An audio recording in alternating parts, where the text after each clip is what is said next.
Good evening, citizens, council, and staff. I call the City Council meeting of June 6th, 2017 to order. Can Deputy Clerk Norton call the roll, please? Mayor Beckman. Here. Mayor Pro Tem Brinkman. Here. Councilmember Cernanik. Present. Councilmember Clark. Here. Councilmember Cole. Here. Councilmember Hopping. Here. Councilmember Valdez. Present. Please join me in the Pledge of Allegiance. I pledge allegiance to the flag of the United States of America and to the republic for which stands one nation, under God, indivisible, with liberty and justice for all.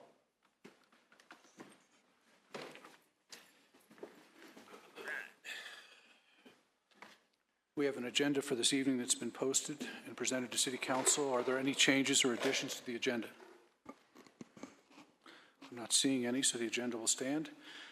Item 4 on the agenda is the first item up. That's public comment. Public comment is an opportunity for anyone to express opinions or ask questions that are not part of the public hearings. We do have a public hearing tonight. An immediate response should not be expected, so if you have comments on what is on the public hearing side, please wait to that time so that your comments can be part of the record for that public hearing. We ask that anyone who would like to speak during the public comment sign in on the green sheet that is in the back. And if someone has failed to do that, I'll give them an opportunity to speak, but it's real helpful for us to have that green sheet. We expect comments to be civil. Disrespectful behavior will not be tolerated. There is a 3-minute time limit. And thank you.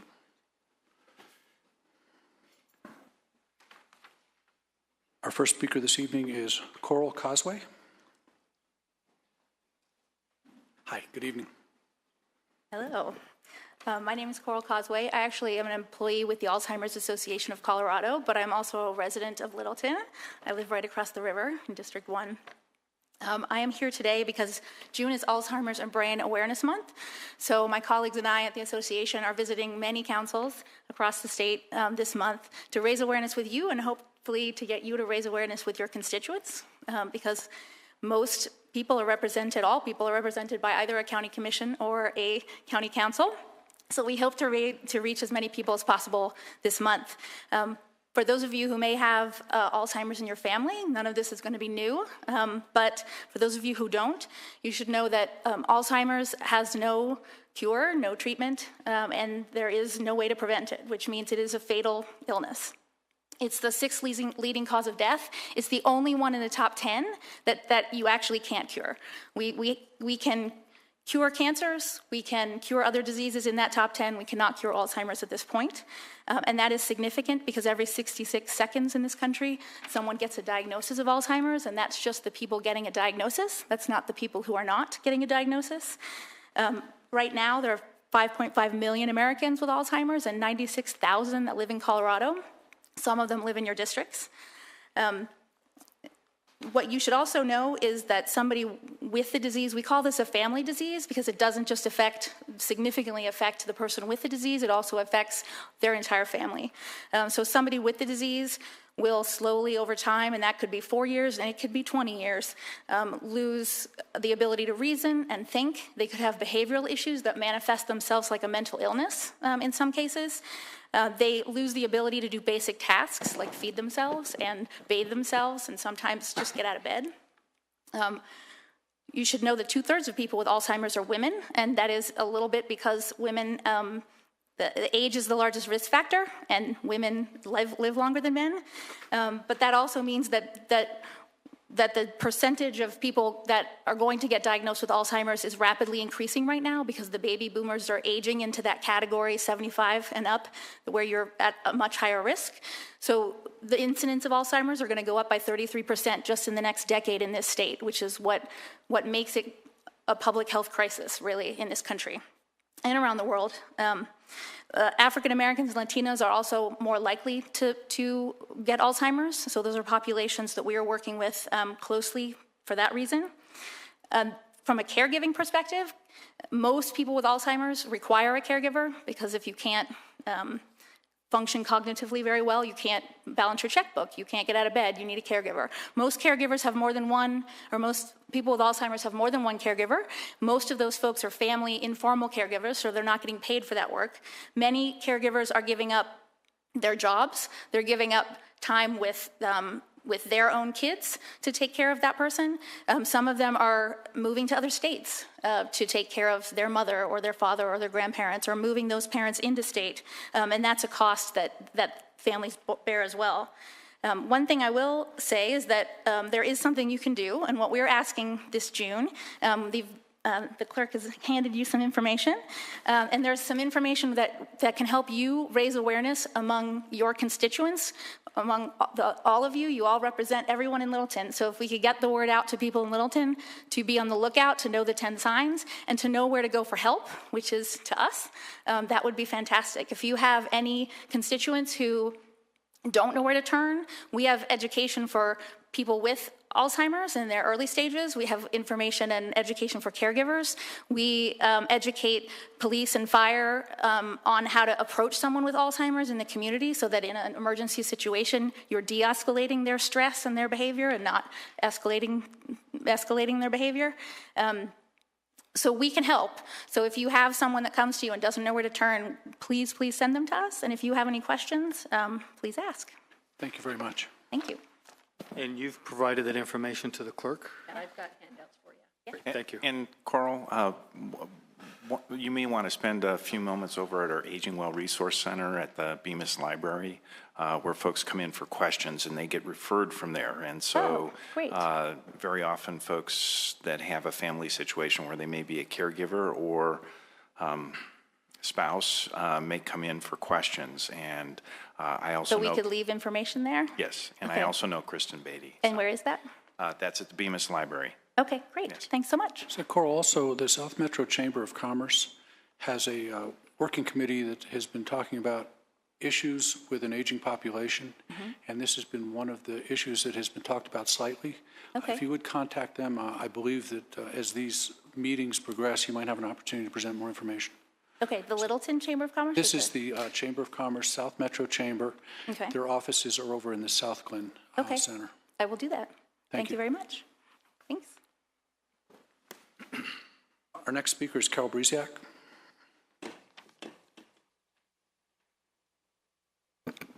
I'm Carol Brisiak. I live in the 4th District. At your last regular meeting, you passed some changes to the subdivision exemption code. It's titled something differently, but that's what I would like to address this evening. I would like to urge you to get to the task of defining 2 terms within that policy or that code, and it has to do with the existing adequate facilities for sewer and water. When I first became aware of this code, it had to do with the Grove, and in my inquiry about how the code was implemented, I was informed that it actually originated from a property on Windermere that was on a large lot, and they needed to subdivide into 2. They wanted to build a home and part of the lot. So they were going to subdivide it, and as long as they had enough water and sewer facilities, they did not have to go through a subdivision process. They were exempt from it. So I went looking for that kind of substantiation when the Grove came forward, and it didn't exist. And in my inquiry about that, I was told that what the existing facilities meant was a will serve letter, which actually seemed a little absurd to me since we are contract with Denver Water, and they say they will supply our water. And of course, we own our own sewer treatment, so why would we deny anybody sewer treatment if they were paid for the tap fees? So we now have a policy where those terms have still not been well defined. And we have a situation, when I look back in history, that shows that we had 3 parcels, got 2 combined. A third one was said it's not part of a plan. And I know that we have another parcel that's multiple, where the same kind of scenario could play out.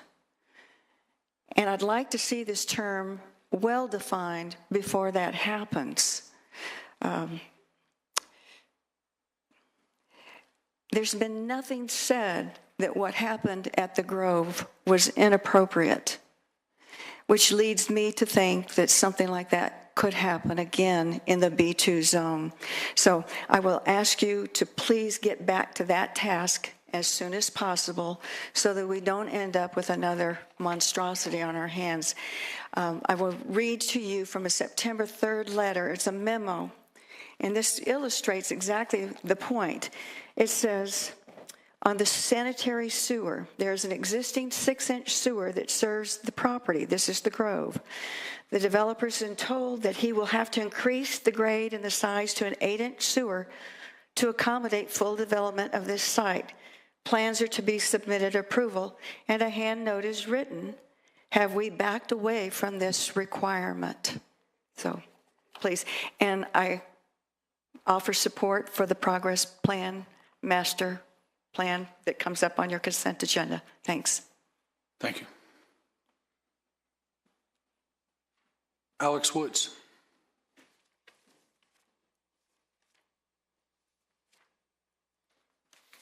Good evening. Hi there. My name is Alex Woods, and my family and I own and operate the Boardroom Sports Bar and Steakhouse on 51 West Dry Creek Court, formerly known as Marie Callender's. It's about an 11,000 square foot building, and we just had our 2-year anniversary on June 5th, which was yesterday. I'm here today to ask you and to talk to you about off-track betting. The City of Littleton has and permits off-track betting under Title III, Chapter 17. However, the City of Littleton has not had any off-track betting for probably more than one reason. The Centennial Racetrack doesn't exist anymore, and what we've learned is that the state of Colorado only issues so many licenses to have off-track betting. We have been approached by Red & Jerry's. Red & Jerry's is a facility, or was a facility, in the city of Sheridan, and they held the only license south of 6th Avenue, west to 470, and east of I-25 that's been issued by the state of Colorado. That license still exists. They've approached us because of our square footage, because of our facility and infrastructure, that we could support off-track betting. We are very interested, and we would like to do that. We have the support of our neighbors. We've done some research. I have met with some individuals in the city of Littleton, and we've gotten guidance from them. However, under Title III, Chapter 2, Section 11, because I have a liquor license, it prohibits any type of gambling in any way, shape, or form in the city of Littleton. However, I know I don't have a whole lot of time. I am here seeking support or a sponsor or guidance on how I can change or amend or modify Title III, Chapter 2, Section 11, and the title of that is Conduct in Establishment. And my proposal is to change the language in that section by one sentence that would allow a licensed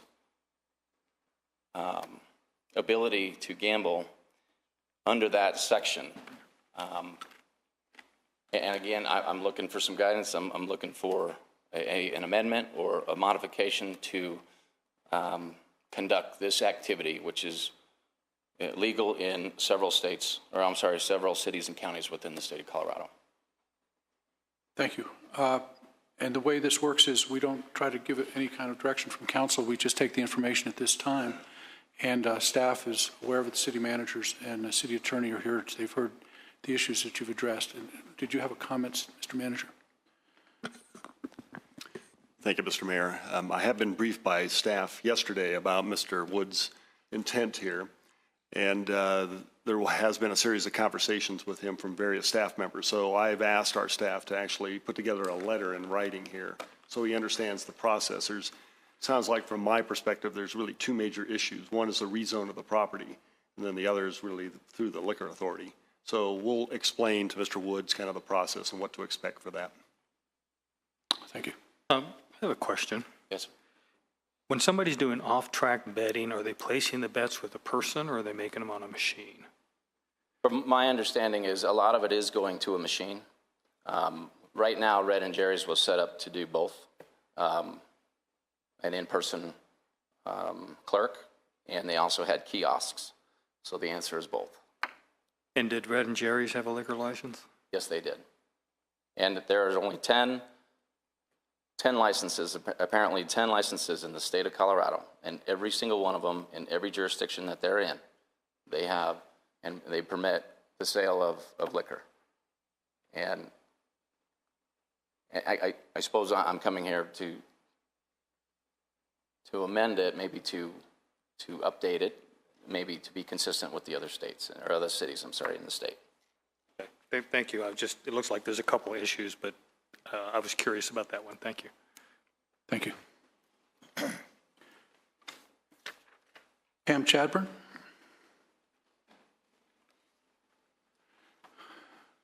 Good evening. Good evening. I'm Pam Chadbourne. I live a block and a half from here. So first of all, item 5C, the approval of the minutes. Thank you very much, staff and council, for moving the minute approval to consent agenda so we can speak before you get there. And thank you for the citizen comments. I thought this time they were much more representative of the comments that were made. Both of those were in response to comments. I appreciate the response. Thank you very much. The IGA for the grant for Bowles Grove Park, I love that we're getting a grant and working on the park. My concern is lighting. Some of you are not surprised. LED bulbs are great, but this proposal only mentions energy efficiency. So what, and I need to make this work. That's not the only consideration, and sorry I'm late about this, but, and how do I?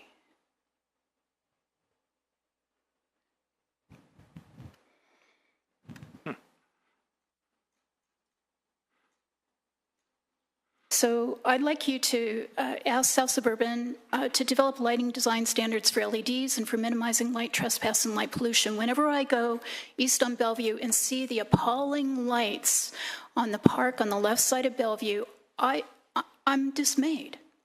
We should not have that kind of glare coming out from those lights that are visible for miles. The map of the park doesn't do a great job of showing, but there's tons of residences around Bowles Grove Park, especially in the angle of where the ballpark would point. So color temperature and shielding are what are pertinent for this park. They are not expensive. And the impact of this lighting for years on people is serious.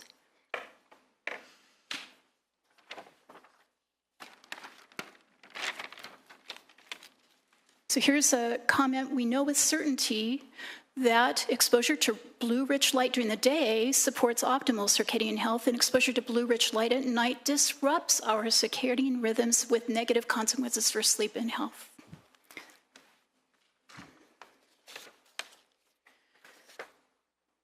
And there's too much there, but the American Medical Association has recognized this. Minimize blue content of the light. Should be around 3,000 color correction, and make sure they're shielded. And finally, for Progress Park, please don't do the don't try to make an expensive shortcut to the one park. There's 3 different ballparks there. People can get to one of the first 2, and if they can't, as Councilmember Valdez said, this is an adventure park. Sometimes you got to walk to get to the park. Thanks very much. Thank you. Can you leave the handouts that you just put up on the screen with the clerk so that we can get that information? I'll give them to you. Thank you. Mayor Beckman, Yeah. I believe we do, and maybe Mr. Ralph can answer. Don't we, I think we have an ordinance in place that regulates the way light comes out of a standard, and I'm thinking that many of the parks that Pam is talking about are grandfathered, and that was done before, but I think it's great concern. I mean, the South Suburban was just talking about dark skies tendencies because we can't see the stars anymore, and I think you've got a really good point there, Pam. I frankly like stars. So what about that ordinance? Yeah, Councilmember Hopping, I think you are correct. We do have a lighting standard. I'm just not familiar with the details of that. How it relates to this particular park is something we certainly can take up with South Suburban. You may be right. There may be others that were constructed before whatever standard we have in place. So I don't know how those compare, to be honest. Okay. In Bellevue Park, the one you mentioned is in Inglewood. Yeah, well, it figures. Yeah. That completes everyone that I had on the sign-up list. Is there anyone who failed to sign up that would like to speak? Not seeing anyone. Okay. This brings us to item 5 on our agenda. It's the consent agenda items. The consent agenda items may be adopted by a single motion.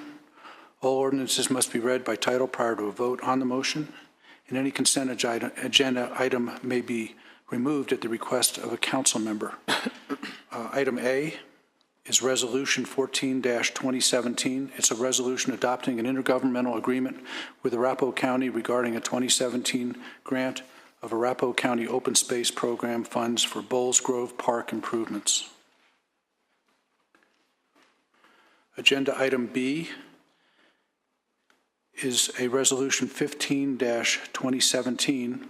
It's a resolution adopting the master plan for Progress Park. And agenda item C is ID 17-158. It's approval of the May 16th, 2017 regular meeting minutes. Mr. Chairman, I move approval of consent agenda items 5A, 5B, and 5C. Second. We have a motion and a second. Are we ready to vote? The vote is 7 in favor. The motion carries unanimously.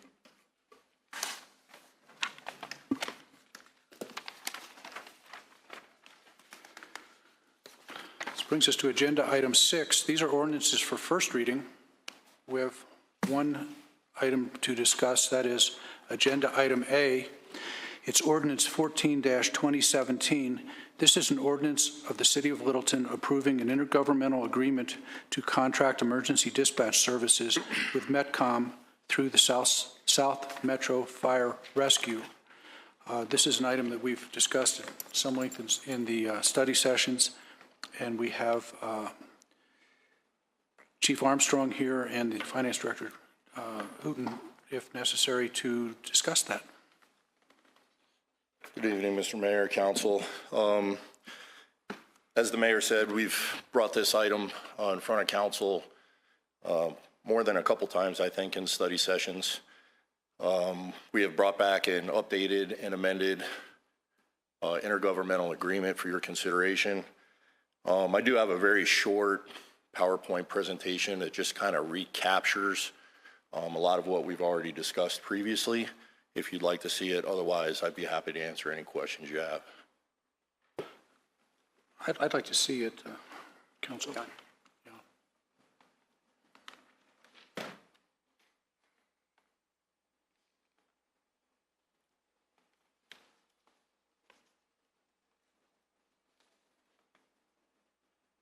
Tyler, could we have the screen? Thank you.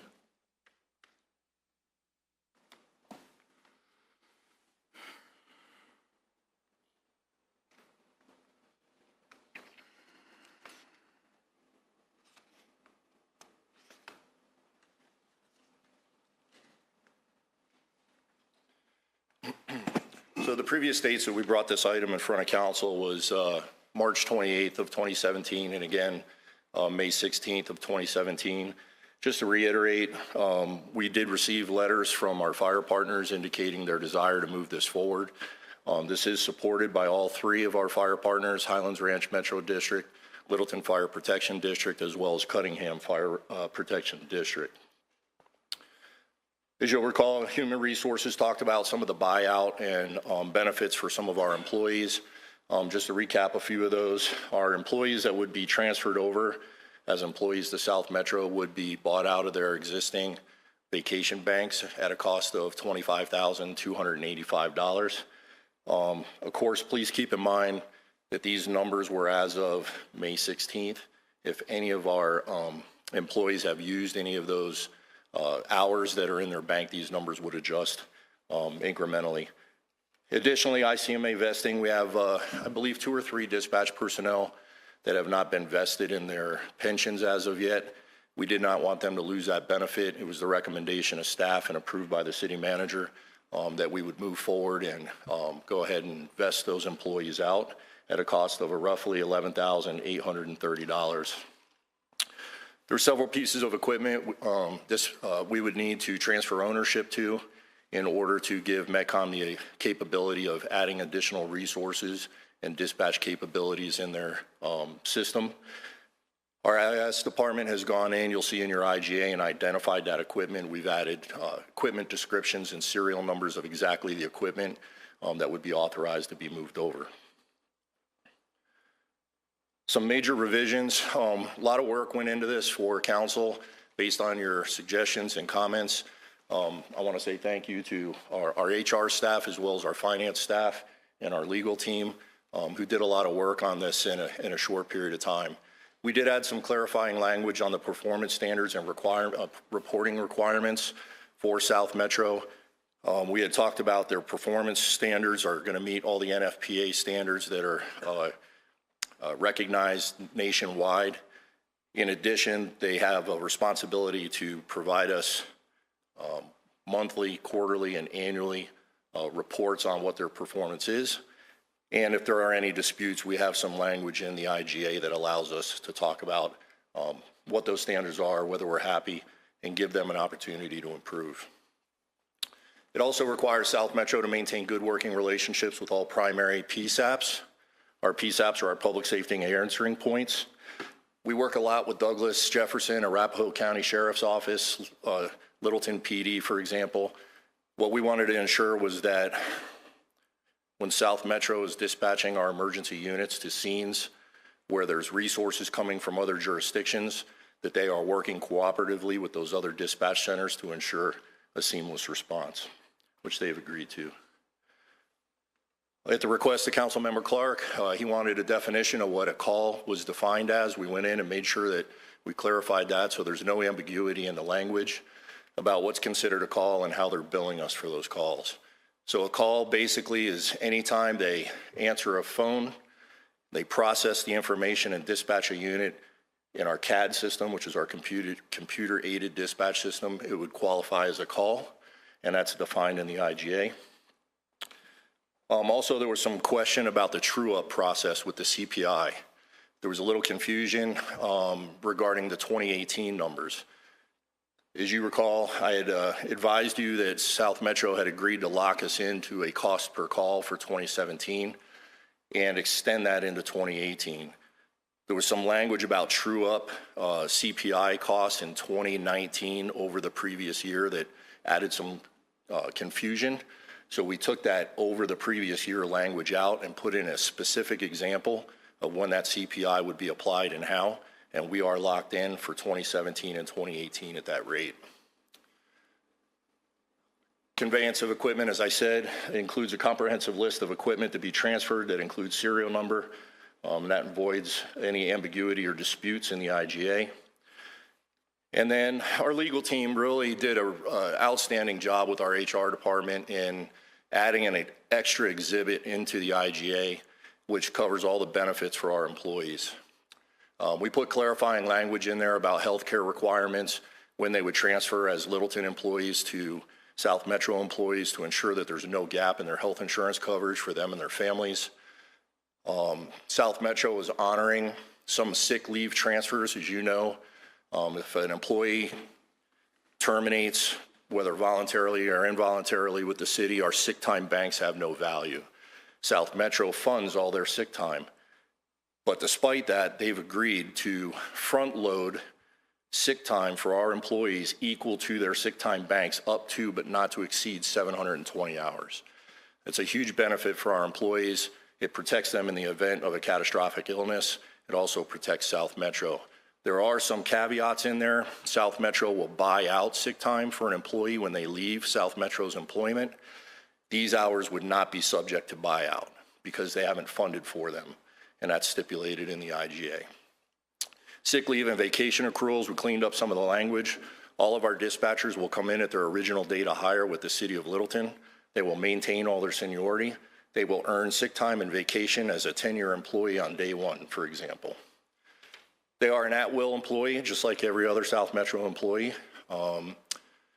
So that was added in there. There were payroll deductions language put in there for, we have some employees that might have some loans against their ICMA account that they're making contributions, loan payments through the City of Littleton. South Metro has agreed to do those payroll deductions to keep those going so that our employees don't get 1099 and hit with unexpected taxes. And then we also went as far as making sure that any pre-scheduled vacation requests would be honored and considered by South Metro from the point we would transition over for the remainder of the year. After that, our employees would pick their vacations just like the South Metro employees do, using their seniority as an advantage for when they pick.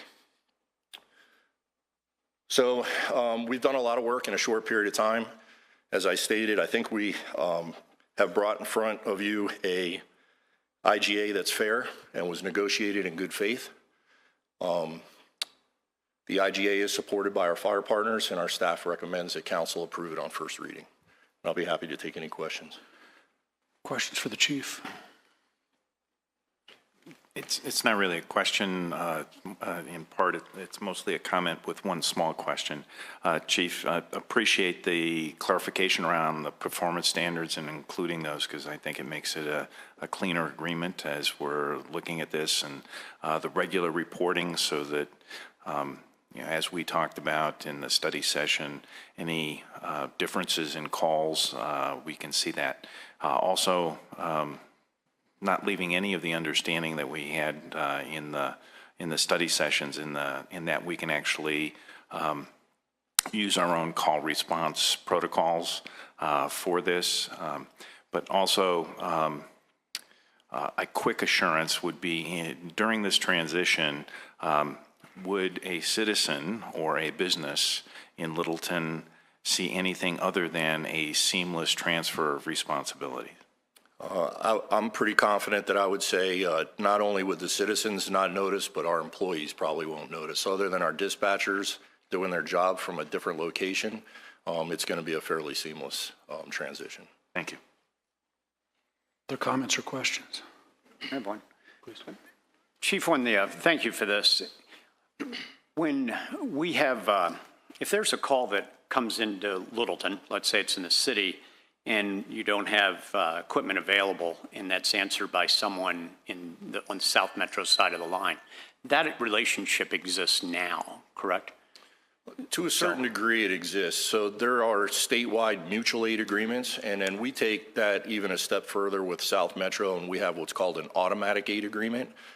There are certain limitations on that agreement, but we do have those, I guess, fail-safes, if you will, in place. Okay, but that would not be affected by the dispatch. That would not. So if there's let's say South Metro answers a call and we have a ride card that says you'll have a certain way to treat it, do all those stations have the right equipment to respond to our ride cards if they're over the line?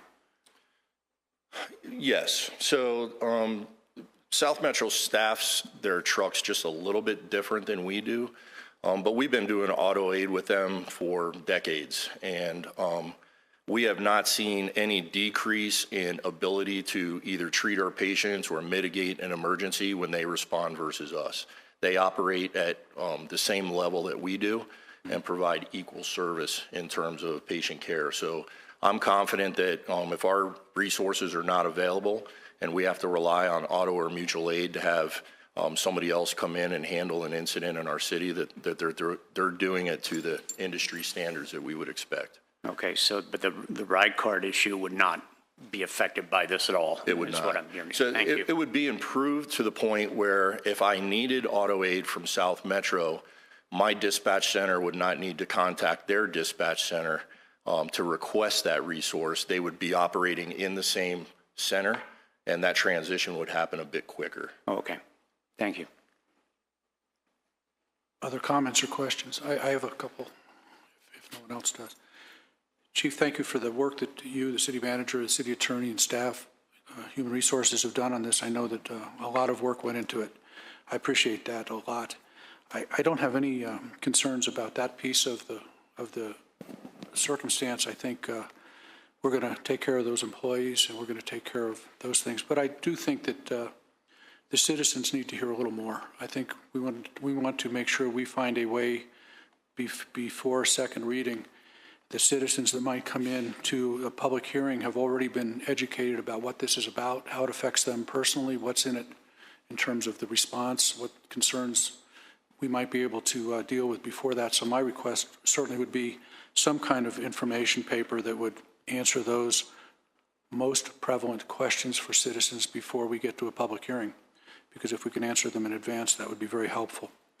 Secondly, I would like to know, and I understand the negotiation, I understand the terms better, but I don't think I ever saw exactly how, for instance, the cost of this is taken care of, say, for the city of Centennial, or maybe some of our other partners, Parker, other cities. And I understand that there's a different funding mechanism, and I understand they're part of a district, and I understand that.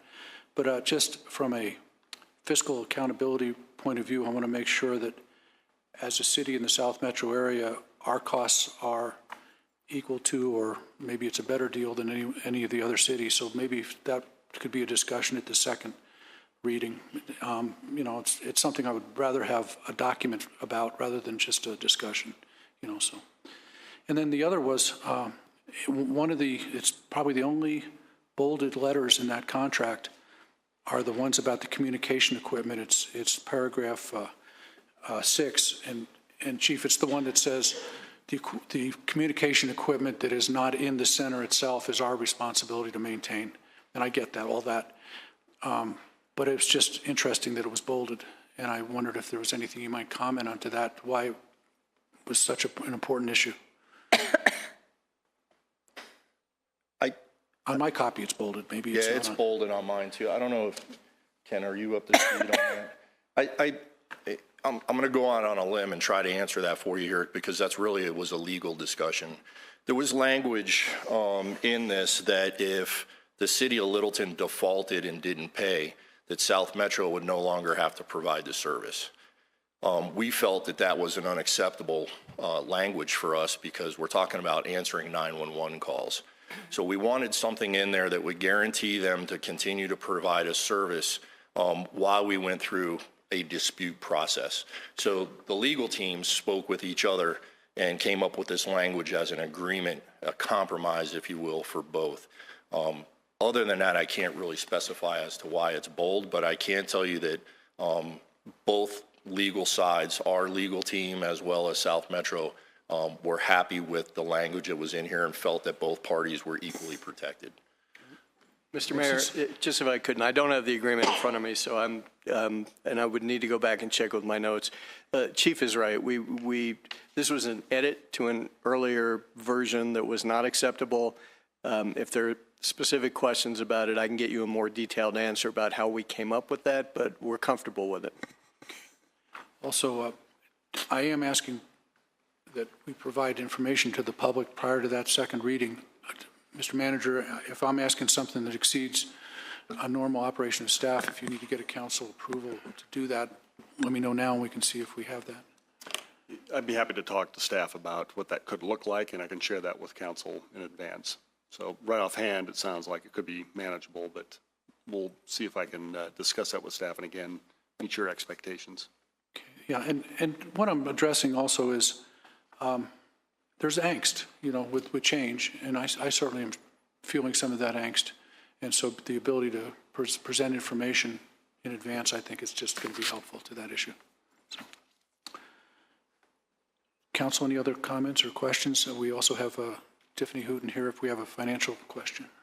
I have some comments, but I was going to wait until we got a motion, unless you want it first. Okay, let's get a motion in a second, and we can have further discussion.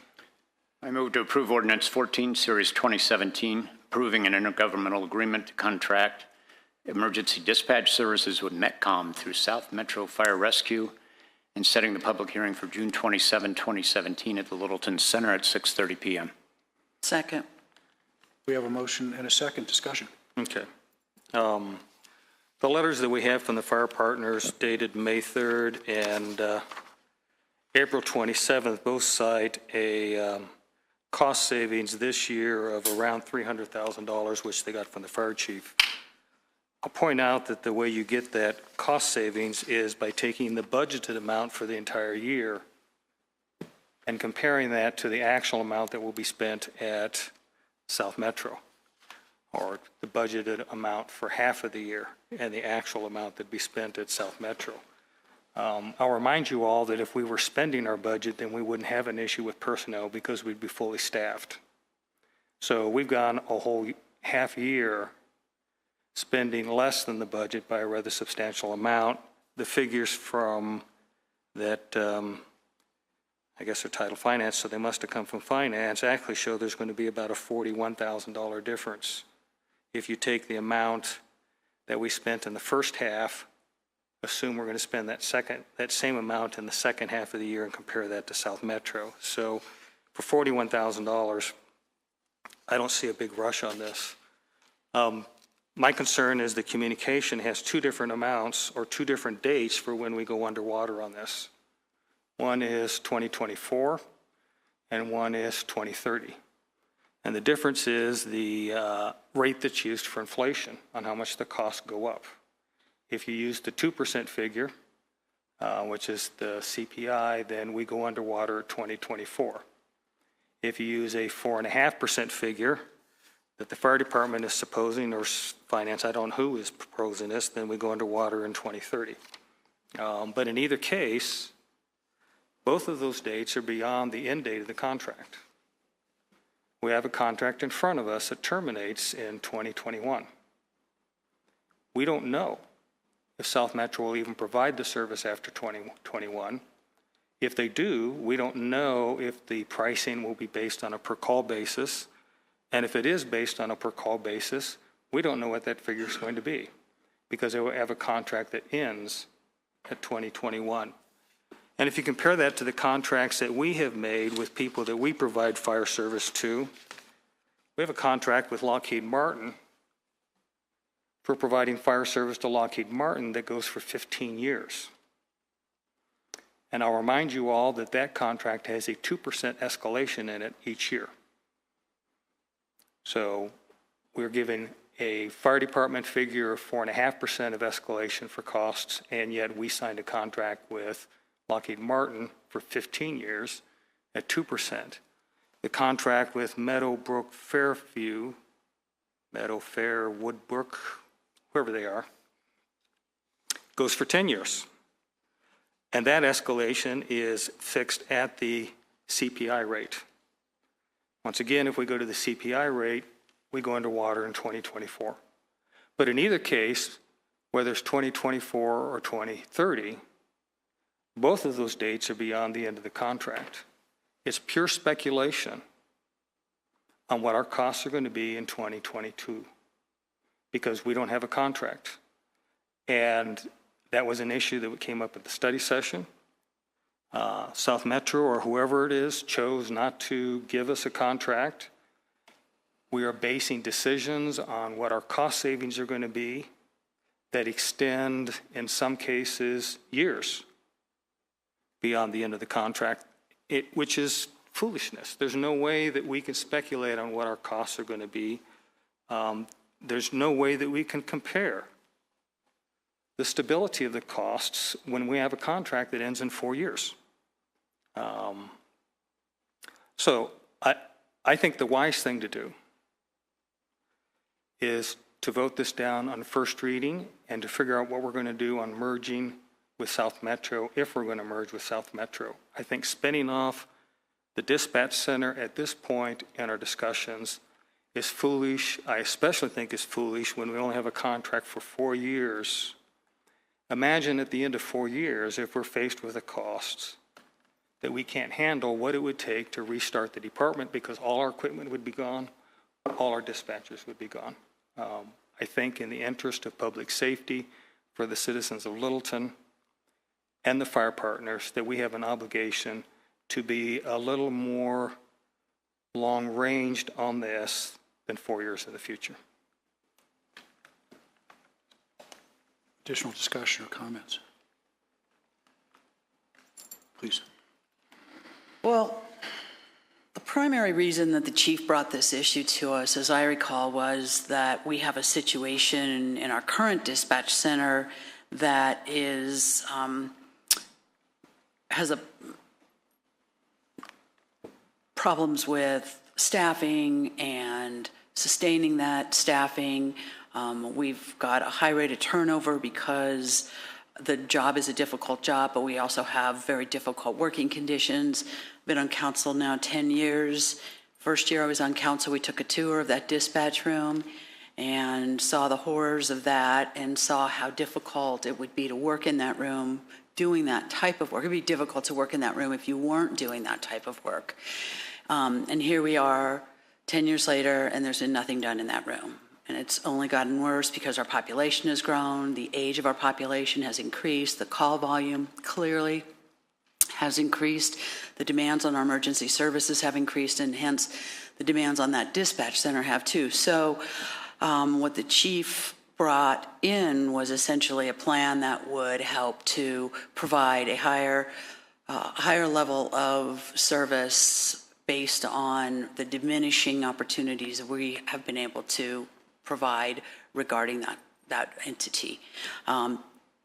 That's the budget, but the budget to provide what dispatch needs is far beyond what's in our budget at this point, and it would be, complete renovation, new equipment, I think substantial increased benefit and salary packages, and those are problems that, if that's something we want to look at and we want to talk about, then that's not taking care of our immediate situation. That's another very 1 to 2 year long-term solution. This is I feel very comfortable with the resources that South Metro can provide to this community. I don't think that any emergency responders in any community in any city do not always have as their top priority the citizen safety and their ability to respond as quickly and as appropriately as humanly possible. And so I believe that South Metro obviously can meet that. They've been meeting it in their own dispatch center for years and years and years. We have contracts that we have throughout the city for a variety of different years. 1 year contract, 2 year, 5 year, 15 years, 10 years. And so I think that having a 4-year contract is very much in keeping with standard operating procedures. You always go back and renegotiate and look at things, make it fair. In 4 years, the equipment we have right now would probably need to be replaced, or at least most of it would have to be rehabbed in some way, shape, or form. Based on our current turnover, we'd have a whole new staff anyway at that point too. So I don't think that I don't have any trepidations about that at all. I think this is a appropriate solution. I think it is a solution that is not only fiduciarily responsible, but it's also responsible in terms of our first responders' responsibility to the community, and hence our responsibility to our first responders. So I will be supporting this to move it forward to a second reading public hearing, and I think that the public should have an opportunity to weigh in on this. I appreciate the mayor's comments to have some level of outreach to the community, just to kind of bring them up to snuff on where we're at. I have not heard anything in the community about this. I haven't heard any concerns. I haven't heard any comments. I would doubt that most of the community is aware of it, and I would expect that if, in fact, we did do this, they would also continue to be unaware, which is a good thing, because we don't want there to be any alarm or concern. So, but I do think it's a good idea to get some of this information out there and have it shared with the community so that there is a level of trust and confidence before we move forward. Thank you.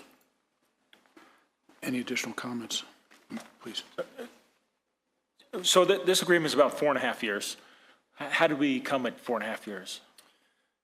Originally, the agreement was through 2020. It was a 3.5-year agreement. At the last study session, I believe it was requested that we go back to South Metro and request a 13-year agreement. In my conversations with Chief Baker, he wanted to demonstrate some flexibility with City Council by granting some additional time, but also needed to make sure that he was doing his financial responsibility for his constituents and his board. He felt comfortable adding an additional year, but obviously a 13-year contract was not something he was willing to engage in. So that's how we got to the 4.5 years. Was anything like a 5 or 10 year discussed? We did, but he felt that, their board has to approve this too. 5 years is generally longer than what they do in their contracts. They renew on an annual basis. So I felt comfortable with the 5. I felt that it demonstrated some flexibility on his behalf, and I certainly understood his responsibility in terms of looking at finances long term. He cannot project what his costs will be 10 years out any better than we can for our dispatch center. So that's what he was willing to agree to, and that's what I felt comfortable bringing back to council. Thank you, Chief. Peggy? So did we consider other jurisdictions? I mean, Denver, others, and there's a big difference between 4 years and 15 years. So what about something in between? Yeah. So first off, we did look at other options. As you'll recall, we brought to you at a study session West Metro as an option. We brought Denver as an option. We explained some reasons why we felt that those were not appropriate options, mainly being that, I know you said that in study session, but since... I'm going to cover just some bullet points for you. So biggest and foremost was both of those dispatch systems are operated on law enforcement CAD systems, which are much different than fire and EMS CAD systems. Additionally, we don't run any auto aid with Denver or West Metro. West Metro's dispatch center is not up and running yet. We have a very close relationship with South Metro. We share the same CAD system. If you'll remember, back in 2013, Council, prior to my arrival, voted to become part of the Jefferson-Arapahoe County Consolidated CAD system. That is the system we share with South Metro that allows them to dispatch our units at the flip of a switch. We share the same equipment. It's a seamless transition. Additionally, we talked about hiring additional staff, pipelining additional people, raising salaries and benefits as other options, which were all not recommended by Eric Juan Savage, our previous HR director, because he felt that it increased our cost even more. Just a comment to Councilmember Clark, I certainly understand the difference between operating a full budget and at the budget we actually spend. And if I recall correctly, the presentation done by our finance director showed that if we operated fully budgeted and fully staffed, that the lines did not cross. If you'll remember, on May 16th, we came to you and explained the APCO staffing standards. Additionally, as our call volume increases, we're going to have a need to increase our dispatch staff, and our facility doesn't allow us to expand. We share the facility with PD. Their call volume is increasing on a regular basis, as is ours. As call volume increases, we need to increase the number of dispatch consoles and personnel that dispatch on a daily basis, and it won't be long before we outgrow that center, which is part of the problem. You're talking probably a couple $1 million worth of infrastructure and capital improvements to either expand or move that center, which is one of the things that we're looking at long-term in terms of the cost. So we did look at some of those other options. We did present those to council. Hopefully that helps you recall some of the discussion we had. Thank you. I have just one additional comment, and that is, if we were able to do executive sessions, probably these would be topics, my topics here would be ones that would be in executive session because they would have to do with a negotiation, but we don't do that. We just negotiate in public. Just from a negotiations point of view, since our budget this year for fire, it looks like the fund balance will be positive at the end of the year for dispatch, and that there'll be some money, in essence, left over in that fund. Would, from a negotiations point of view, some of that money, if put into the negotiations process, buy years? Because I think years is what's really important. I mean, I'm not going to say the money isn't important now too, but we're in a situation where perhaps we have something to bargain with. And I believe that that future issue, as much as we could lock that into a contractual basis, would be a good thing moving forward, because that's where we are today. We are ethically bound to this community as a council to provide emergency dispatch, and we are sticking with that. You know, that's our, so we're changing that, and I would like to see something a little bit more positive in terms of trying to carry that promise through to the future. And again, it's a negotiations issue, but I don't know if, you know, council would be comfortable with that or not, but I'm certainly looking to see further than 4 years, if possible. Just I don't know what the comment would be back, but Doug? I think it should be further than that. There's been some almost insinuation that this is a public safety issue. Based on the status report that's given to the partners, and thank you for now sending it to the council, the goal of the communication center is to process 90% of all calls within 1 minute. That's happening. In fact, it's 93.7, 93.9, 93.7% of the calls that are happening. The issue is that we're understaffed for vacations and overtime purposes, and the fastest way to fix that is to encourage Cunningham to go to South Metro. Cunningham is 25% of our call load. If we reduce our call load by 25%, we become fully staffed. Take 25% of 13.5 FTEs, and that comes to a little over 9. That's 9 is what we have right now. Fastest way to fix this is to reduce the workload. So if the real issue is that we're overworking the dispatch people, we can fix that almost instantaneously. The cost is up in the air. We're obviously meeting our goals for dispatch answering calls quickly, although I recognize that they're working long hours to do that, and we're going to have to take care of that. I think that given the uncertainties, the fact that 4 years isn't long enough, we asked for 13 and we got 1 additional year. The motivation that I hear from the partners and that I've heard from most council people is cost-oriented. We can fix the workload issue very quickly. I don't think there's any point in going forward with this, especially since we're in the process of trying to figure out whether we want to merge the entire fire department together with South Metro. I'd like to ask if the chief could address what Doug just made a comment on. So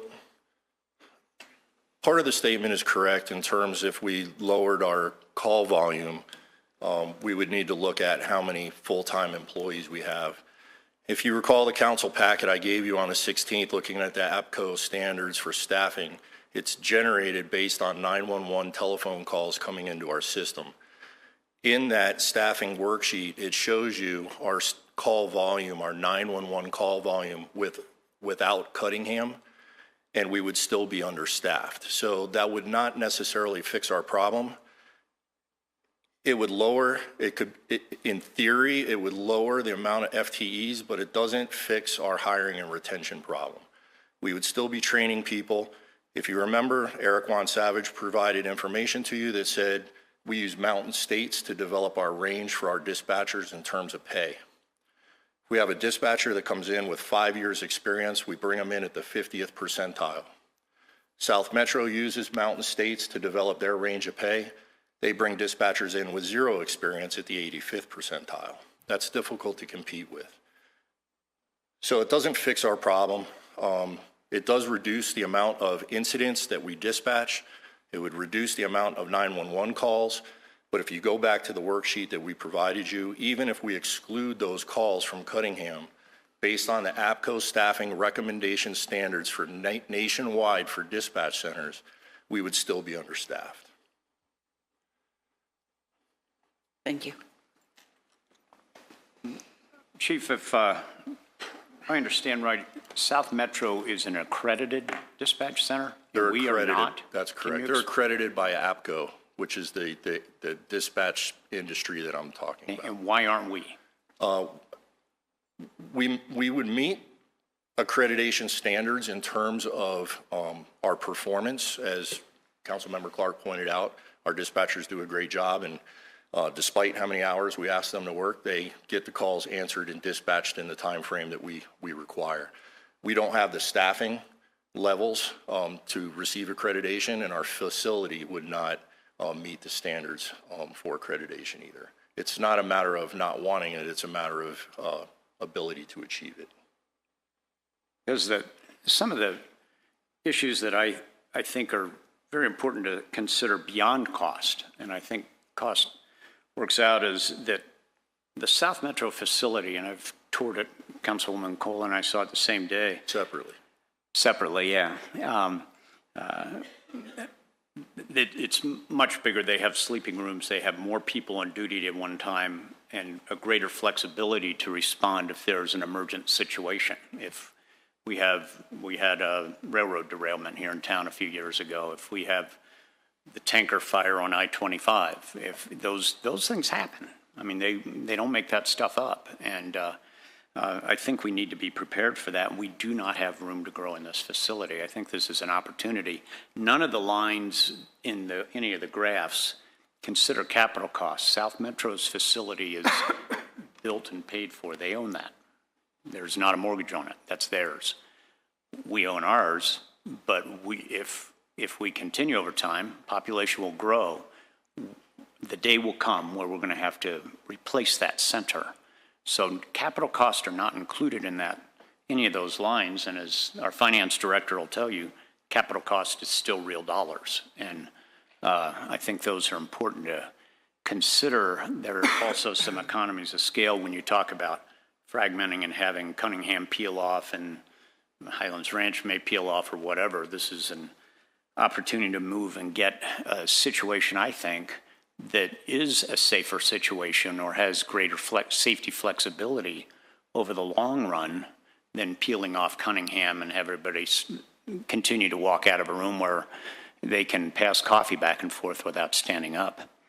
I plan to support this because I think it's really better for our citizens and the cost implications are clear. Additional comments? At this time, we have a motion and a second, and the motion will be to move it to second reading.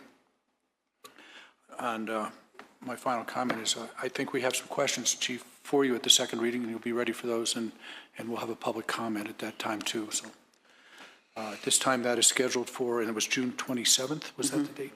June 27th. Okay, ready to vote?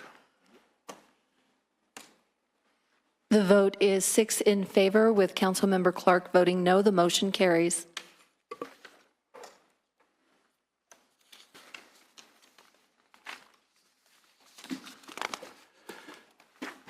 This brings us to our agenda item 7. These are ordinances for second reading and public hearing, and we have 2 tonight.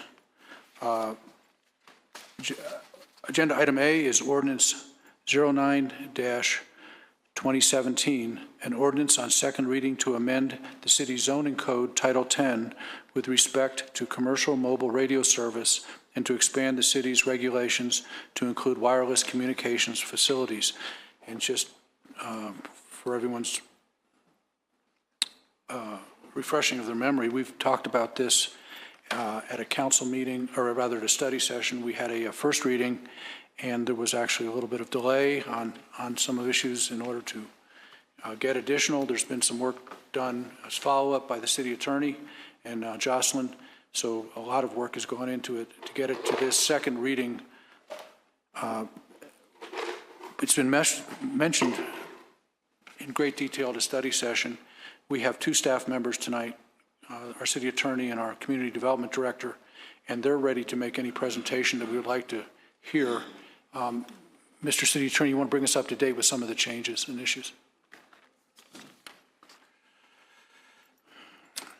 Good evening, Mr. Mayor, members of council. We don't have a long presentation. We didn't put together a PowerPoint. As the mayor said, we've spent a lot of time talking about this issue, and you have a pretty detailed memo from me last week, a confidential memo that explained the redlined edits in the agreement that have occurred since first reading. So we really just wanted to focus on answering any of your questions, which I'm happy to do now, or during the public hearing. I will tell you, and for the public's benefit, in between first and second reading, we took both a closer look at the federal law that changed in 2014, which the city never responded to and updated their code at that time, the new state law that was passed this year that goes into effect on July 1st, that just about every jurisdiction in the state is now scrambling to get their codes in place, and technically the sky is not going to fall if they don't do it, but Littleton is ahead of the curve compared to many of your colleagues that you'll be talking to at CML. I imagine this will be a popular topic.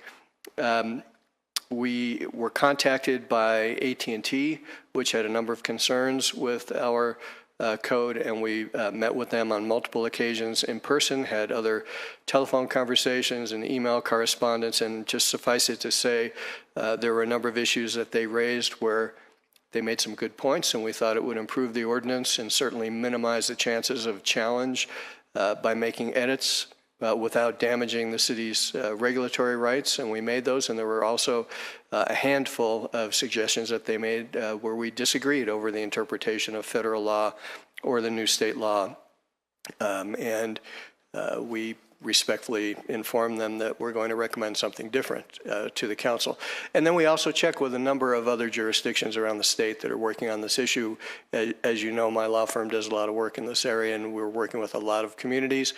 But I also find it helpful to talk to other lawyers who are not members of my law firm, because sometimes other people who are doing things differently sometimes come up with better ideas than you had. And I found a couple of those, and in the course of my research, made a couple of other edits to the code that you have. So without getting into the specifics of each of them, I'm going to assume that you've all looked at the memo, and we're here to answer your questions if you have them.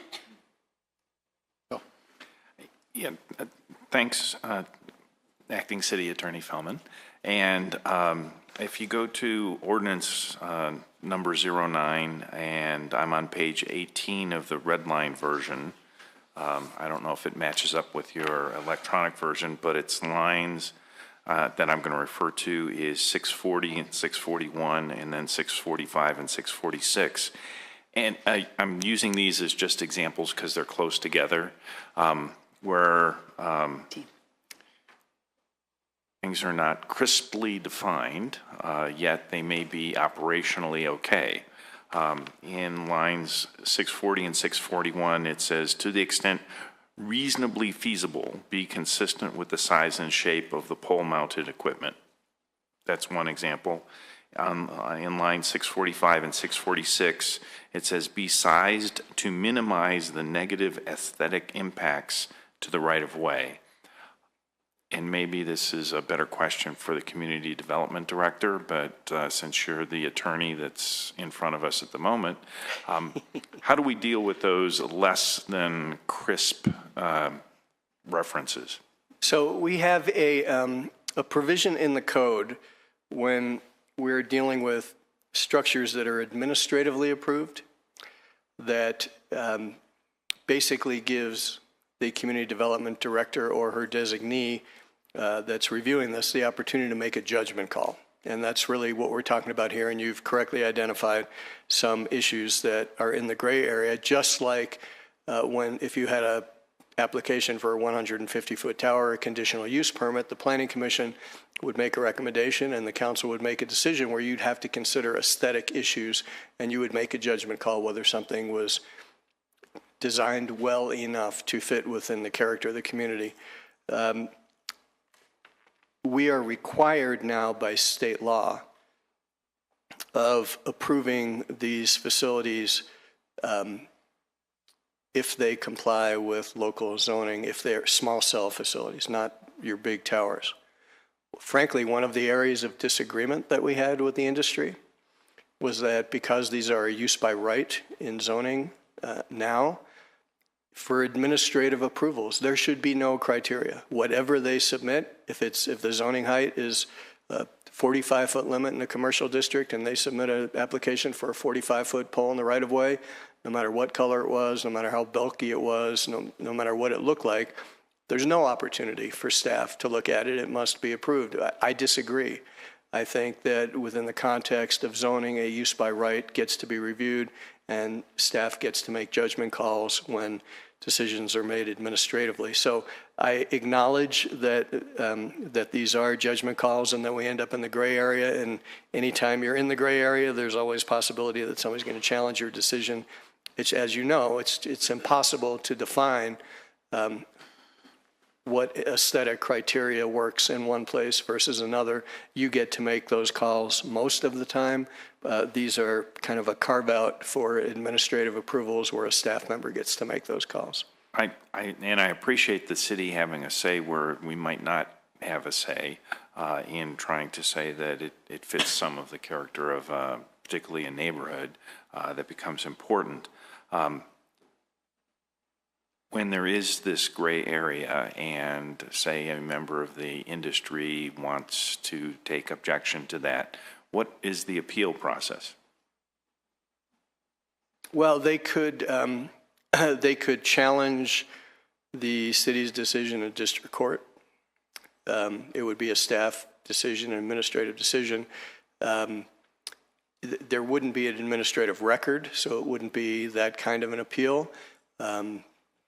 I'm speculating.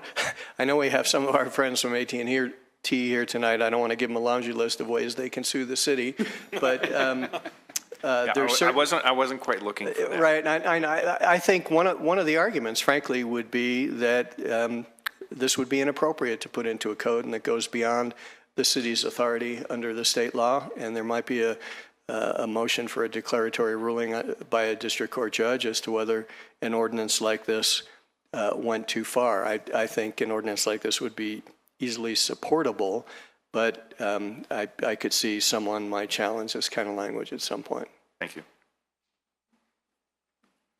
Additional questions? I assume when you communicated with the other lawyers that aren't in your office that you did that wirelessly? Be consistent with the ordinance? Yeah, in some cases I did. Good.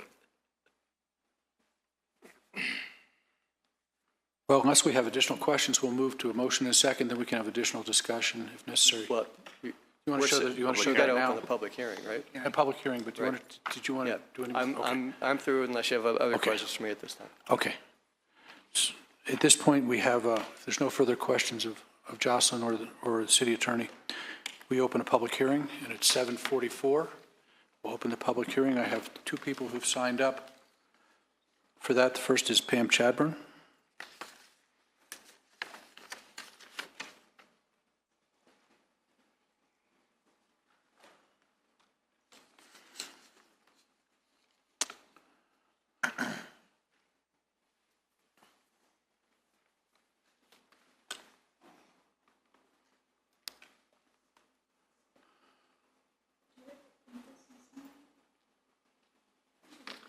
He's coming down to give you a hand, Pam.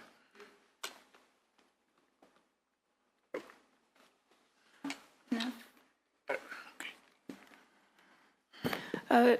Council, I appreciate our attorneys work on this and his knowledge and experience and his firms. I hate what has happened with the corporate and industry control over municipalities and individuals' rights in this case. And I want to bring it up because I don't know if we can solve it tonight, but this must be changed. So I've got some pictures, and I hate already the way our rights of way work. This is the utility easement behind, near my house. It's a block from here. It's the alley in the middle of between Nevada and Prince. And there's already a transformer, but these little things are already for streaming video services and things like that. And for what it's worth, I think there's only a few residences here. The CA&R5 rezoning is causing densification. So imagine if these numbers of people multiply, there's going to be a lot more junk on that line. This is by my house. There's a small business and 2 homes on this and a street light. So there's already 3 little black things there, as well as the transformer. Look at the cables. They're really junky. They're all over the place. There's a support cable here that goes in my yard. What's going to happen when they put more junk on there? And I'm sorry, I'm calling it junk. This is equipment. It's good, but it should be buried. What's happened here is we're not contributing to our infrastructure as our parents and grandparents did. So we inherited an interstate highway system. We inherited highways that were built for a certain amount of growth. Not only are we not maintaining those, but we're not building increased capacity for the population growth that we're going to have. And we're not handling this kind of stuff intelligently. We should have buried fiber optics. There should be one, and you know, one of the reasons why is security. Because this kind of stuff is easy to knock out in a central location. But if you bury it, it's that much higher barrier to try to take it down. We live in a place where we have winter climate, so it's protected from some of those to an extent.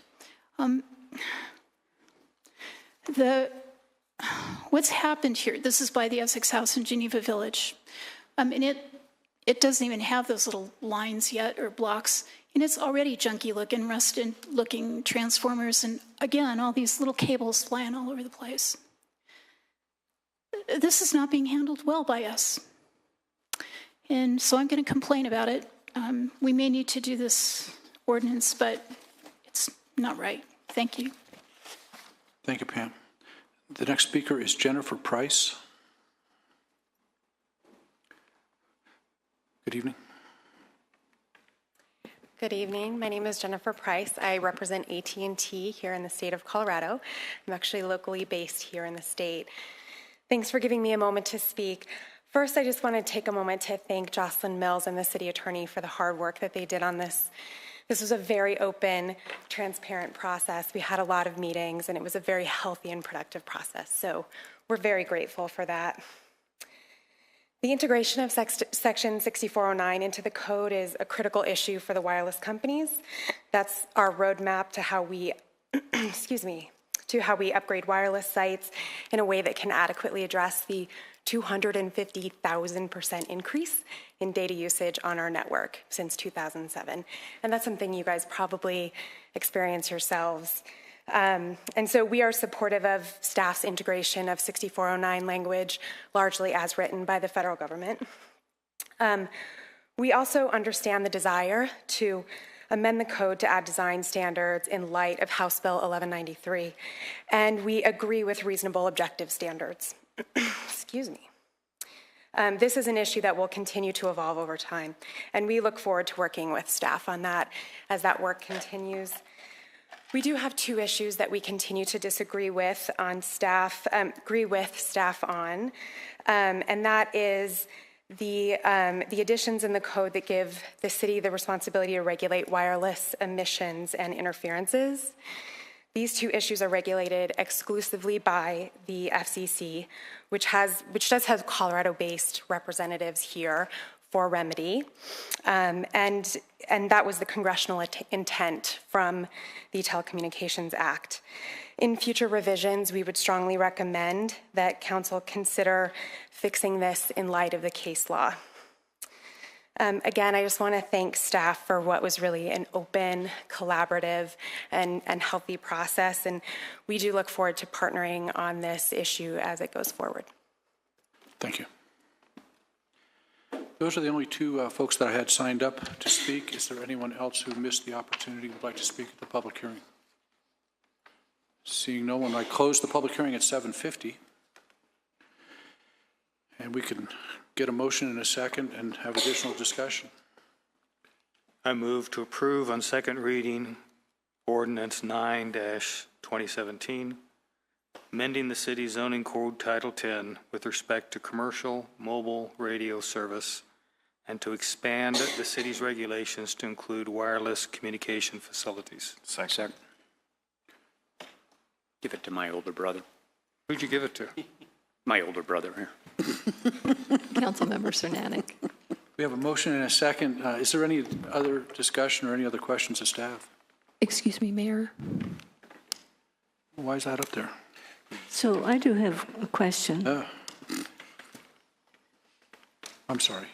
I have a question.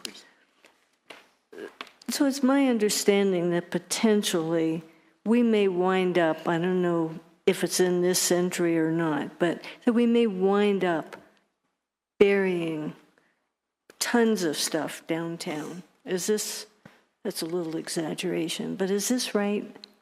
I'm going to give you a lawyer answer, yes and no. and here's why. Many utilities can be buried, and actually most of the stuff that Pam showed on her photographs, the XL poles and the wires and the transformers, theoretically all of that could be underground. You can't bury a wireless antenna. The antenna has to emit signals and receive signals. So if you think about it, every good planning rule, whether we're doing new development or redevelopment, all the utilities go underground. That's good planning. The only thing that goes above ground are streetlights and traffic signals. Now, under this new law, and what the federal government and the state government is telling us we have to make way for is the possibility of new standalone poles just for wireless facilities.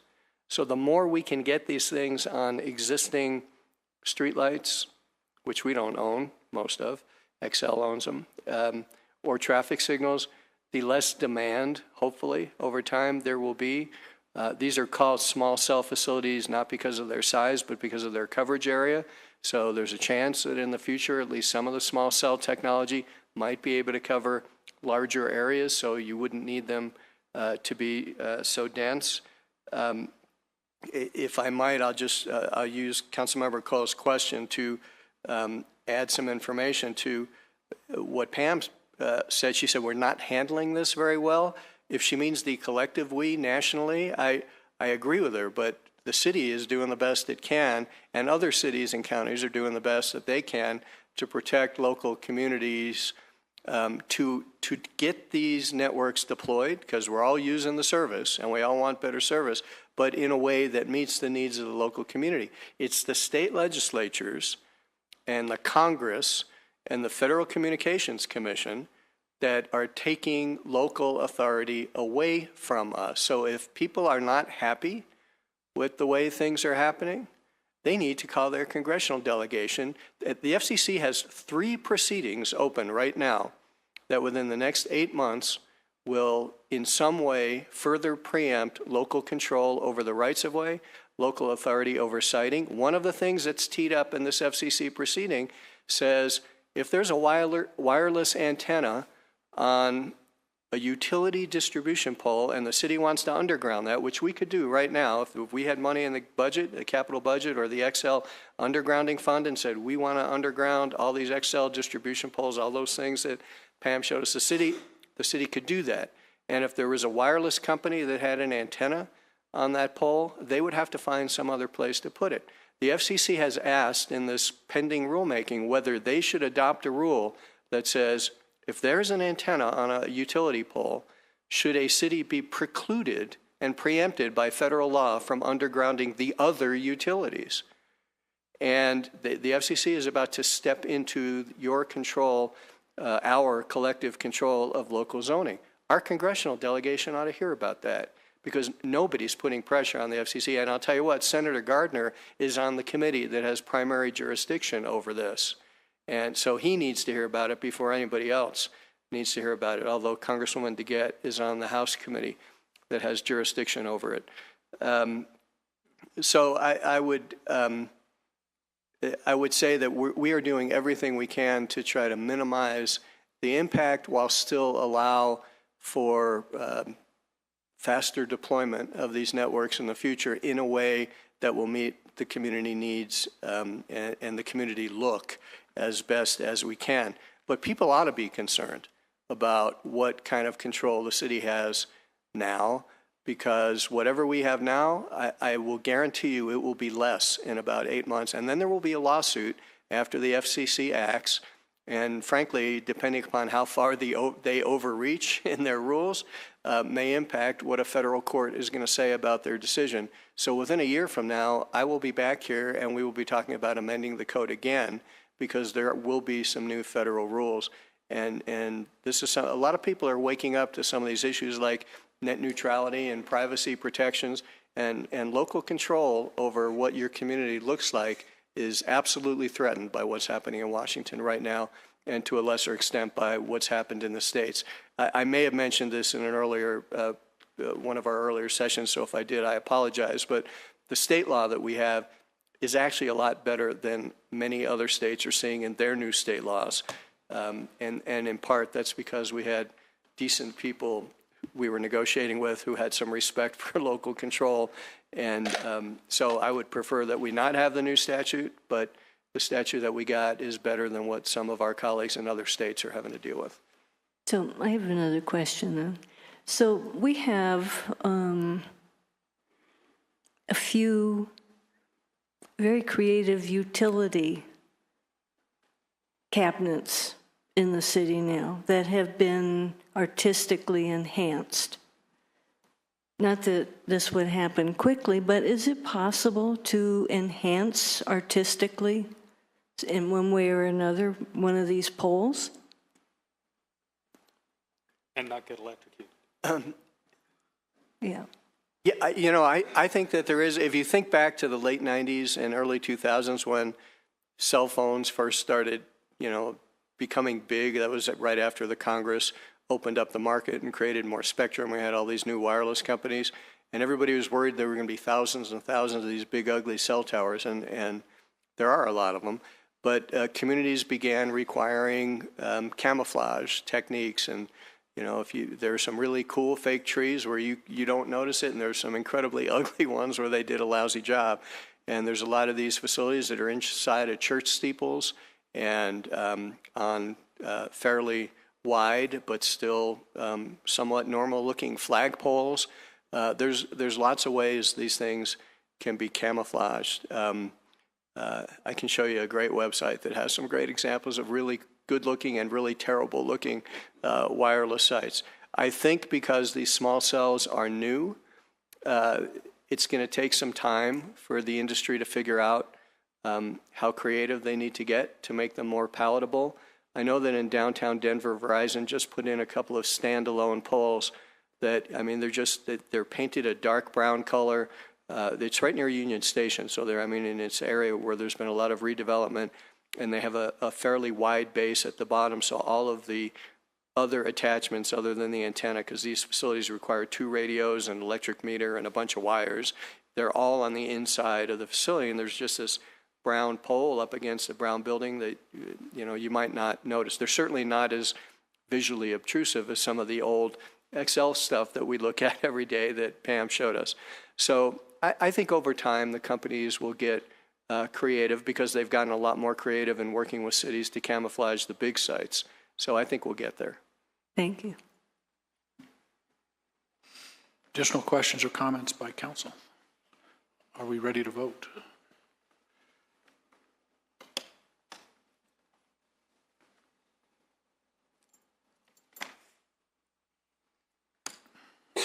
The vote is 7 in favor. The motion carries unanimously.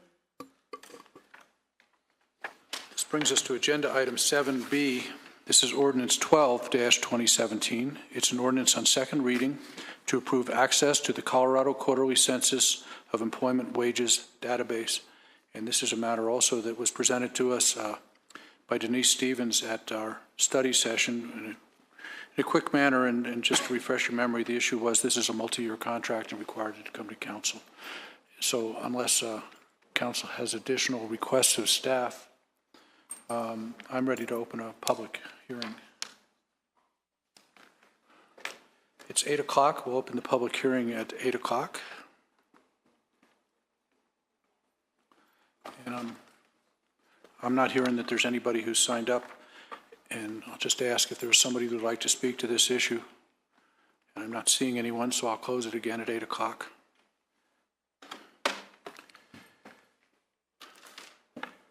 If I could get a motion and a second, we could discuss this if needed. Mr. Chairman, I move to approve on second reading Ordinance 12-2017 to approve an agreement granting access to the Colorado Quarterly Census of Employment Wages Database. Second. Within a motion, we have a motion and a second. Is there any discussion? Seeing none, are you ready to vote?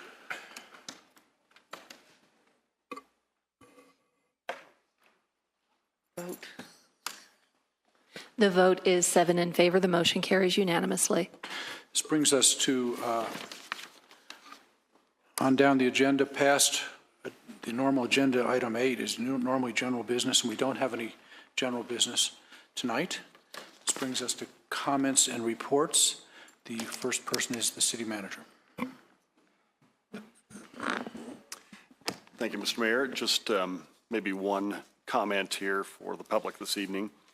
As the council is aware, we do have the Downtown Merchants Block Party here Saturday night. You know, the streets will start to be closed here, specifically Main Street at 4 p.m. The event starts at 6. We have all sorts of entertainment, beverages, and fireworks specifically. In fact, we have 2 showings. The first one will be at 9:30, and the second showing will be at 10:45. I believe our local newspaper, The Villager, actually had 11:45 for the second one, but it's been confirmed it's 10:45 p.m. for the fireworks. And so we just want to make sure the public is aware of that and look forward to the event. That'll get us some calls. 11:45 certainly would. Mm-hmm. For council comments, let's start with Councilmember Hopping. Thank you. Couple of things. First of all, this is June 6th. It's the 73rd anniversary of D-Day. And it always takes me back. I just think we need to give thanks to those people who went ashore that day and all the military and all the civilians who did so much to put us where we are today. Last week we had the 3rd annual Plein Air Festival in Littleton. And plein air means painting outdoors. And it was really an outstanding show. And I want to talk about that a little bit, but it will be on display at the Depot Art Gallery through June 18th. So there are some great paintings of all over Littleton. Peggy and I ran into each other at the show that evening, and it was just really well done. And I encourage you to get up there. The Littleton Listens, the city manager, has come up with a listening forum called Littleton Listens, and Mark, you're to be commended for this. And it's a dialogue to talk about Littleton. So it's designed to get input about what you think as citizen, what you think the city ought to be like, and what you want the future to be. And the goal is to continuously improve the city through citizen input. And it's a wonderful way to move us forward, and I look forward to the results of this. The first one will be about downtown and parking. And there will be 2 events. One will be Thursday, June 22nd at 5:30 here at the City Center. The second one will be Saturday, June 24th at 9 a.m.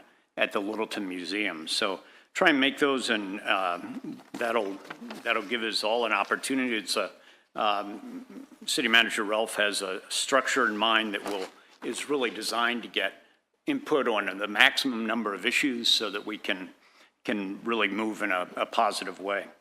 Lastly, and this will take me just a minute, but Friday was a day that at the end of the day I said, I've got to talk about this because it was a day in the life of Littleton, Colorado, and it was pretty amazing. It was the day of the plein air quick draw, and the last piece of the plein air thing was the artist got 2 hours from 10 to 12 to paint a scene in downtown Littleton, and that's in this show, and you need to go see it. But the day started for me when I parked and headed toward my office at a time of the day when the artistic light was really good, and I'm walking along, and this lady is there with her iPhone taking pictures of buildings, trying to figure out what she was going to paint. She asked if there was a place she could find a sidewalk cafe. Later in the day, she did paint that sidewalk cafe, and it's on exhibit at the show, and just immensely colorful stuff. And when you see Littleton through the eyes and brush of an artist, it really brings it to life, and what a special place we live. So it was really neat. The next piece was lunch. I called my bride about the plein air thing, and she came down and joined me for lunch. And we had watched some of the people finishing up their 10 to 12 quick draw, and then we went to the tavern for lunch, and we looked out the window, and there's the View House getting ready to open. So we went down, we stuck our heads in the door, met the owner. He gave us a preview of the facility, and this is wonderful finishes. It's going to add a whole new dimension to Littleton, a lot more people attracted in to support our city. The views from the top floor looking west are outstanding, and I think you'll all enjoy that. At 5, we went to the plein air show down at the Art Depot. Did you run into Peggy again? Peggy was there. That's the time we ran into each other. We left by the way of the Buck Center, and we learned about a ballroom dance class that was going to happen that night.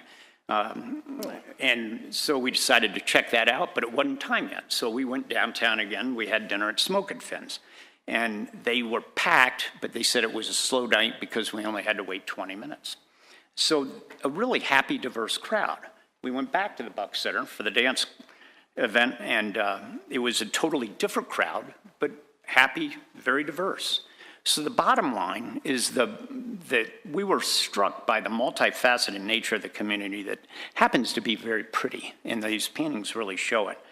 But the richness and variety of those activities really enhances our cultural experience and the economy, and it creates a foundation for that cultural and economic vitality and stability that are essential to a healthy city.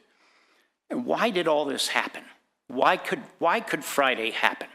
It happened because our city leaders in the past have recognized that potential, and they've planned for the future.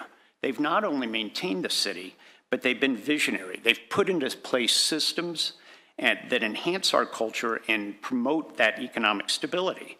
And it takes citizens, it takes boards and commissions, it takes staff, and it takes councils who concentrate on the future and aren't afraid to plan in an open and transparent way that's welcome to all, not behind closed doors, but right here in the public, like the Littleton, I've already lost the name, Littleton Listens dialogue that Manager Ralph has developed.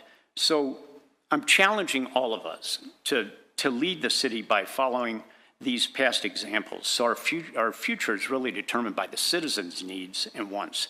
We end up being culturally rich, economically stable, and have a highly desirable place to live. We've got a couple of opportunities coming up for this. We have a housing study that we'll look at the next study session that'll talk about Littleton's long-term needs, and we can develop direction from that.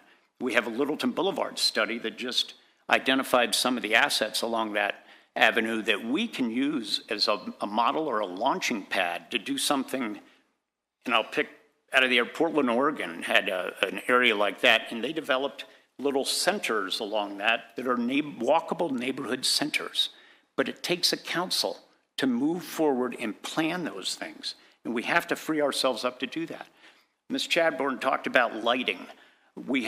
That's a forward-thinking city action to make sure we have dark skies and unobtrusiveness where we don't need the light. The light goes where we need it, but it doesn't go where we don't want it. We have issues around clean and healthy cities that we need to address in the long term. So I challenge all of us to think about a bigger picture way to address the work we do in a way that all people are included. And I think that we all, from the newest citizen to the most established council member, to think in those terms so that our city can be the best it can be, and it has to start here. Thank you. Councilmember Cernanek. Thank you, Mr. Chairman. Actually, I'm going to talk about a couple of items that are potential impacts from outside of the city, although I love the day, but I want to know, when is the artistic light best again? So early and late. Early and late. Okay, have that. One item that has come to the awareness of the city, but want all of us to make sure that we are equally aware, is the FAA is considering flight path changes for Centennial Airport. Mike Broughton, before he left, responded on the part of the city at the very earliest stages, and it still is at a very early stage at this point in time, but it is one of those where at least some of the considerations is to put in the primary flight path that would fly over Littleton at less than or at 3,000 feet or possibly even less. And so something that folks can already comment on and the city has commented on as well. So be aware of that. I think the hearings will probably be going through next year, but it's certainly one that can impact our quality of life. Second, as folks may have seen through some of their electronic wireless devices, the Colorado Supreme Court has actually ruled on the Villaggio case. The City Council earlier had dealt with ordinances dealing with construction litigation reform, and one of the things that the Villaggio case essentially does is to say that the contract with the builder and the owners of the property can't be unilaterally changed by the property owners. The impact of this is yet to be seen as the ruling just came out, but what it does is it puts a little more predictability in that space, and we may be able to see again higher levels of multifamily home for ownership, where the number has gone from what it was a few years ago, about 20%, to something less than 3%, and the only building that's occurring is something that's north of the $1 million unit size, so it's not in the affordable or attainable range, depending upon your preferred language. I understand from an earlier conversation we will see boards, commissions, and authorities and council meetings with that coming up, so I'm looking forward to that. And I do buy into trying to provide some greater clarification in some of these areas, whether we're talking about adequate facilities or some of the percentages, and have had some conversation with Community Director, Community Development Director Jocelyn Mills on that subject. So, and one quick piece, we have formed a Team Littleton. We heard from Coral earlier about Alzheimer's Month and awareness for that, and this Saturday is a awareness event for lung cancer particularly, and it's on Saturday morning. There's a lung force walk that's going to be at the Denver Botanic Gardens at Chatfield, the Chatfield Farms there, and it begins at 8 a.m. You don't have to pre-register, you don't have to raise any money, but it is a 2-mile walk, or for those that might be impacted by the disease, the opportunity for a shorter walk, and there'll be awareness presentations that are there. The weather looks to be good at the early hours on Saturday. It promises to be up in the 90s later that day, but the morning walk, again, it's at the Denver Botanic Gardens, Chatfield. Registration begins at 8, and the walk begins at 9:15. So you can kind of come and join us, and if you want to, you can actually go online and join up in Team Littleton. So, thank you. Thank you. Councilmember Valdez. Yes, at ACC this Saturday will be the annual car show that they have over there, Exotic Car Show. And it's to the benefit of the early childhood education for Ability Connections of Colorado. So I encourage folks to go. Thousands of people will be there. It's here in Littleton, and many of those people will be downtown, Bill, right there where maybe running into you again. Hopefully not into their cars. Those Not are in beautiful there. cars. Yes, they're great cars. That is all. Thank you, Mayor. Thank you. Let's go to Councilmember Clark. Me? Yes, let's move that You way. would be Councilmember Clark. You're still on all day. Okay. All day and tomorrow. I got an email from somebody about the construction, parking, and other issues related to the View House. I tried to respond, and I don't think he got it because apparently his mail service was disputing whether I was a human or not. It wouldn't deliver the mail. I get that a lot, actually. But part of the issues, what he was complaining about was allegedly construction parking on Main Street and them moving their vehicles every 2 hours. He had a suggestion on setting aside some specific places, but it seems to me like it might be better just to prohibit construction traffic parking on Main Street, if that's possible. Enforcement might be an interesting issue, but having construction workers parking and taking up spaces that vendors need for their businesses is not so good. One of the other issues that he brought up was parking exemption, and he was attributing the Littleton mixed use parking exemption on Historic Preservation Board.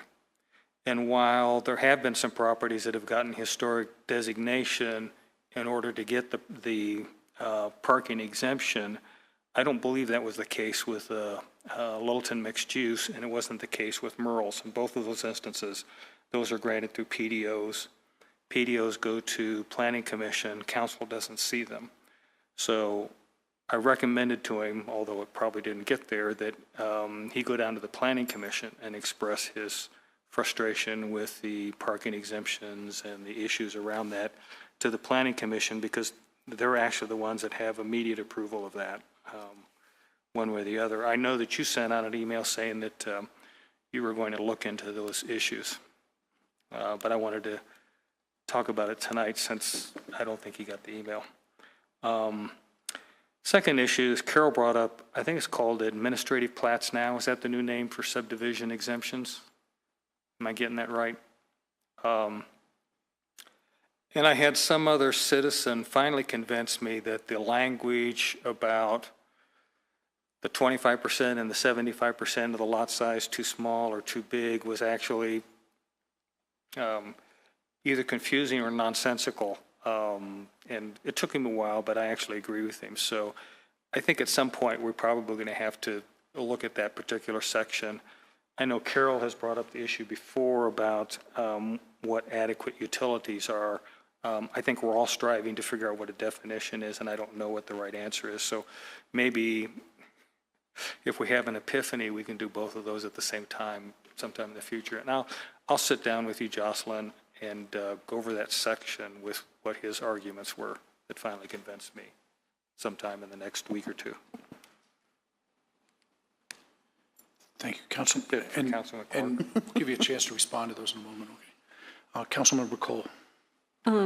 Bill mentioned the last Friday with the art activities. The first Friday of each month during the summer is the First Friday Art Walk, and you can go to the various galleries and take in at least one restaurant, maybe at least one restaurant that serves whatever it is you like to drink. But Littleton has an incredible downtown. If the art shows get any better, I'll have to get a bigger house, because the first thing I did, we walk into the one place that was having the art show and wound up buying immediately a painting that now I've got to figure out where to put it in the house. But it just is wonderful what we have in downtown Littleton. And so we have not just the First Friday art walks, but every day you can do something wonderful in Littleton. And part of the reason it's wonderful is our citizens who give so much of themselves to help make it wonderful. So I'm wanting to thank the people on the boards and commissions who we will be celebrating, in a week and a half, whatever, with a dinner. But it's the citizens and the business people who make Littleton so special. So thank you all if you happen to still be watching or watch this on rerun or something or other. Thank you. Thank you. Mayor Pro Tem Brinkman. I have no report. Let's go back. Mr. City Manager, do you want to respond back to the couple comments that were made from Councilmember Clark? Because I know those are things you're working on. Yes, when council approved the change for the subdivision exemption, the replatting process, there was a point made about the definition or lack thereof of adequate water and sewer facilities. So staff is aware we are working on that. I'll provide council with an update on the status of that, but our intent is to address that issue because it clearly is, I've stated this before, it is undefined. As far as the other piece there, Councilmember Clark, we certainly welcome a discussion about the calculation of the percentage to see if we have issues with that, but I'd welcome that. Well, I thought that I knew what it said, and the other person that was arguing was coming up with a completely different interpretation. And so one of the things that illustrated to me is it's confusing enough that two different people looking at it come up with different interpretations. I'm not looking to change what the criteria is. I'm just looking to make sure that we get it clarified a little bit. At least I'm not looking to change what I think. Part of it is associative and distributive properties within the arithmetic. Okay. I've got just a couple things to mention. As long as they're in a good light. Yeah. Artistically speaking. We have just to catch up, we've got a lot going on in the next couple of weeks, and next week will be a study session on June 13th. We have the Boards and Commissions dinner, which Councilmember Cole alluded to, on June 15th, which is our opportunity to thank the boards and commissions. And for those who don't know, we don't pay boards and commissions anything, and quite a few of them put in a lot of hours. So this is just a small way we can thank them for everything that they do. June 17th is a Little Jam at Bega Park, and those attract, I think we're up to thousands of people by the time you do it over the period of time that it's open.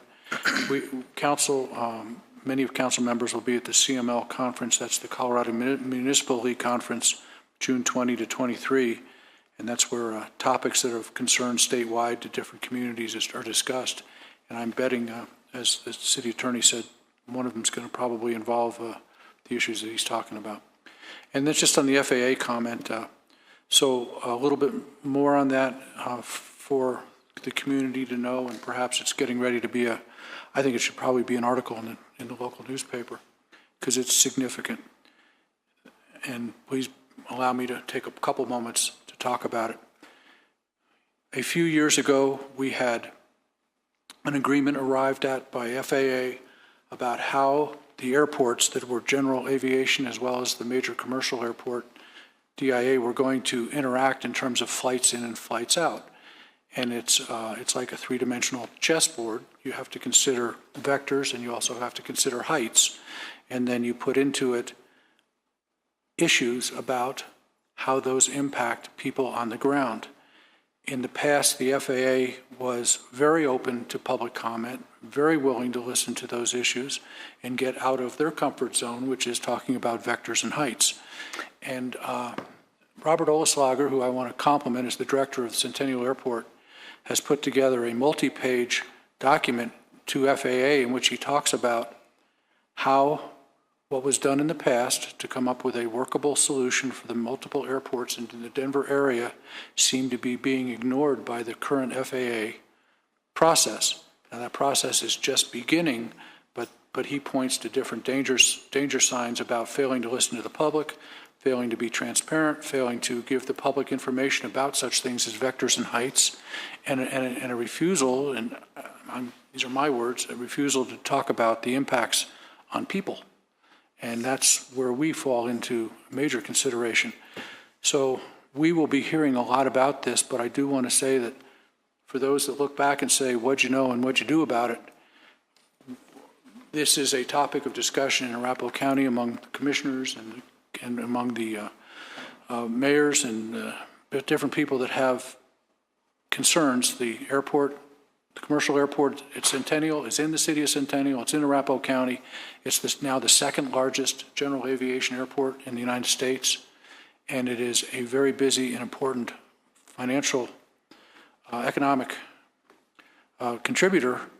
But also this has not been easy. Arapahoe County, Centennial, Douglas County have all worked on issues with noise and buffers and those kinds of things. And it seems as though the impression at this time is the FAA really isn't interested in those things that have been accomplished up to this point. They're talking about it as if it's a blank slate, and it certainly isn't. So more to come on that, and I think it's probably one that the press is going to want to get a hold of. Eventually, it's going to affect every community in the Denver metro area. With that, we're adjourned, 8:25. Thank you.